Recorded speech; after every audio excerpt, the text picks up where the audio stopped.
Black Adam 3, Rise of the Immortal War. A world on edge. The world has changed since the fall of the previous threats. Kandak stands as a powerful nation protected by Black Adam's relentless justice. Yet outside its borders, fear grows. Global leaders see Adam not as a hero but as a nuclear-level threat. Spy satellites detect mysterious pulses of ancient energy emerging from deserts, oceans, and buried ruins, signals older than human civilization itself. Something ancient is waking, and all evidence points to Black Adam being the trigger. The return of the JSA. Alarmed by the rising magical disturbances, Amanda Waller reactivates the JSA. Hawkman returns as leader, wiser and more cautious. Cyclone and Atom Smasher return stronger than before. 2 new members join. Imhotep, an apprentice of Dr. Fate chosen to inherit fragments of Fate's wisdom, and Vulcan, a volatile fire metahuman capable of superheating metal. Waller gives them a dangerous mission: watch Black Adam. And if he becomes a threat, stop him. A disturbance in Eternium. In Kandak, Adam senses something wrong in the Eternium mines. The underground crystals hum with unstable power. Strange symbols begin forming on the walls, glowing with the same energy as the lightning that gives Adam his might. Ancient murals shift and reveal cryptic messages about the gods of old. Adam realizes that his return to power has awakened forces beyond even his understanding. The awakening of Ichor. Deep under the Sahara Desert, the ground splits open. A towering being of molten flesh and obsidian armor rises. Ichor, brother of Sabbac and one of the original enslavers of humanity. For thousands of years he has waited, feeding off dormant magic. With Black Adam's lightning returning divine energy to the world, Ichor awakens. Furious, hateful, and believing Earth belongs to the gods, he vows to rebuild the ancient pantheon and reclaim the world through fire and domination. Black Adam's warning. Ichor tests his power by sending monstrous creatures made of molten rock and storm energy to Kandak. They swarm the city like a biblical plague. Black Adam tears through them with overwhelming force, lightning blasting mountains apart, sonic booms echoing through the capital. But Adam instantly recognizes the energy inside them. It is the same magic that once chained him and slaughtered his people. He knows a war of gods is coming. Waller's ultimatum. Waller contacts the JSA and reveals data linking the reactivated magic to Black Adam's return. She believes Adam's presence draws the gods back. She gives the JSA a brutal ultimatum. Contain him. If he resists, neutralize him. Hawkman argues for diplomacy, but the political pressure is too strong. The JSA prepares for a confrontation they don't want. Clash in the skies. The JSA arrives in Kandak, landing directly above the royal palace. Adam emerges, lightning cracking across his armor. Words turn to conflict as misunderstandings escalate. Hawkman and Adam launch into an explosive battle, mace versus lightning, armor versus immortality, shaking the skies. Cyclone summons tornado shields, Atom Smasher grows to stop Adam's aerial movements. Only Imhotep breaks the fight by summoning a vision of the future, the rise of Iicor and the Seven Thrones. The teams realize they are fighting the wrong enemy. The reluctant alliance. Adam agrees to work with the JSA but only to protect Kandak. Trust is nearly non-existent. Hawkman demands structure, Adam refuses to bow. Their alliance is tense, fragile, and full of old wounds. Still, they know the threat is too great for division. Adam warns the JSA.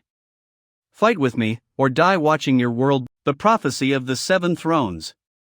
Imhotep uncovers an ancient prophecy describing the 7 divine thrones, 7 gods who once ruled the world before humanity rebelled. Their return would reset history by wiping out human civilization. The prophecy states only a defiant champion, one who once killed a god, can stop them. Black Adam is the only one who fits the description. But the final line is ominous. The champion will rise, but may never return as he once was. Icor's army rises. Iicor unleashes his full power. Mountains crack open. Volcanoes erupt unnaturally. Armies of molten titans march through deserts. Serpents made of storm clouds strike from above. Shadow warriors formed from ancient souls rise from ruins. Entire nations fall under attack. Humanity is powerless. Ichor declares, the age of men is over. The gods reclaim what is theirs.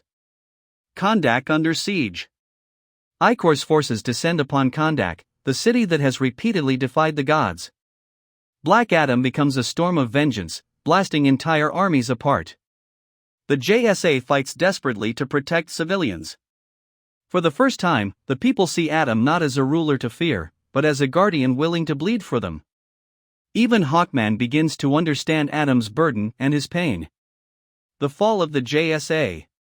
Ichor enters the battlefield like a walking apocalypse. Cyclone is thrown through ruins by a wave of molten energy. Vulcan has his flames drained, collapsing as Ichor consumes his power. Imhotep attempts to cast a spell of sealing but is mortally wounded. Black Adam watches the JSA fall and realizes that his old methods, anger, brutality, isolation, are not enough. For the first time in centuries, he feels fear. Adam's sacrifice. In desperation, Adam calls upon a forbidden power inside the Rock of Eternity, a spell that drains his immortality to unleash a divine explosion.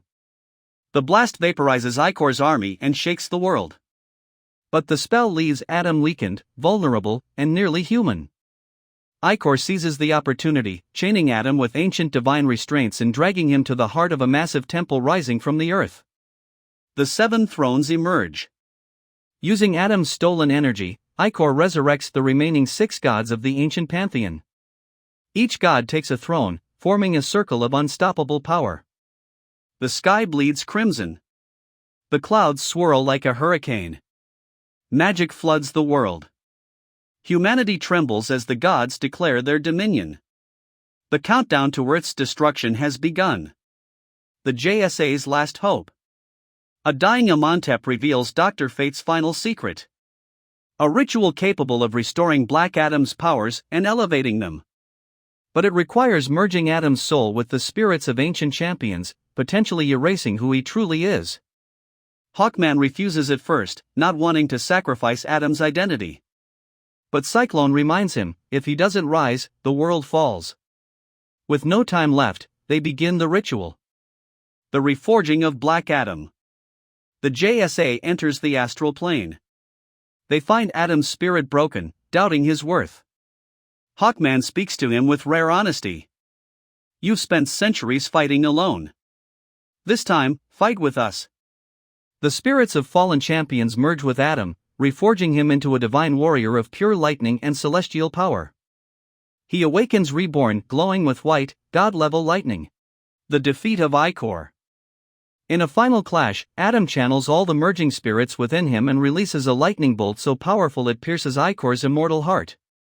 The god dissolves into ash. The remaining gods crumble and vanish. The sky returns to blue. The immortal war ends. A new protector. Black Adam is offered global leadership among metahumans. He declines. I do not rule the world. I protect my people. Hawkman finally respects him, acknowledging him as both a warrior and protector. The JSA returns home, changed, humbled, united. The Throne in Shadows, post-credit scene. In a dark void between dimensions, a massive shadowy figure gathers Icor's broken fragments. A voice echoes through the darkness. If the gods have fallen, let the Titans rise. The screen cuts to black, teasing Black Adam 4, Wrath of the Titans.